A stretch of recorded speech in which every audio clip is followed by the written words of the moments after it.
Oh, simpleng gisa lang to. Yung pinagprituan natin ng tokwa, kuha tayo ng konti para igisa natin yung mga aromatics. Dalawang aromatics lang gagamitin natin, bawang and sibuyas. Sabay na natin yan. Naigisa.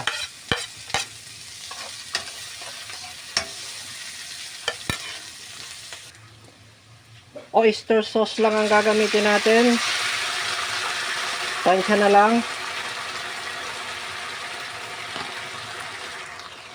Lagyan natin ng 2 cup na tubig.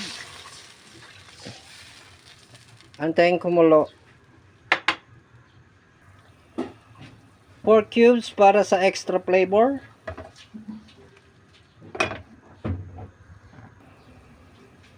Suka, eksakto lamang ang paglagay natin ng suka.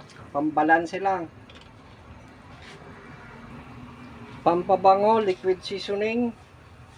Eksakto lang din. Saka natin ilagay itong tokwa na pinirito na natin kanina lang. Yan yung bago. Ihahalo lang natin yung lumang ulam dyan. So, antay kumulo. Brown sugar. Mas healthy yan kaysa sa white sugar. Kasi yung white sugar, processed na siya. Itong red, hindi pa. Dahil nga kompleto na to sa sahog, meron tong extra flavor sa recycle natin na pagkain. Nandyan na rin yung mga flavor niya kahapon. So, ang flavor nito, yung kahapon at ngayon. So, lalong sasarap ito dahil may flavor siya kahapon, may flavor din ngayon.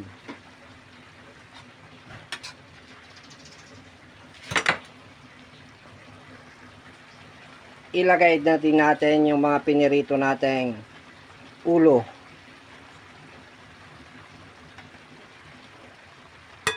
Leftover din yan.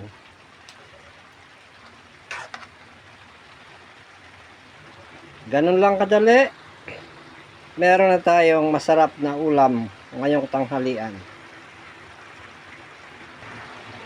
So, optional, pwede nyong lagyan ng cornstarch para lumapot yung sauce natin. Pero ako, hindi ko nalalagyan ng cornstarch yan. Or, yung cornstarch, nagpapakapit din niya ng sauce doon sa mga food na niluluto natin. So, nasa sa inyo na kung may cornstarch o hindi.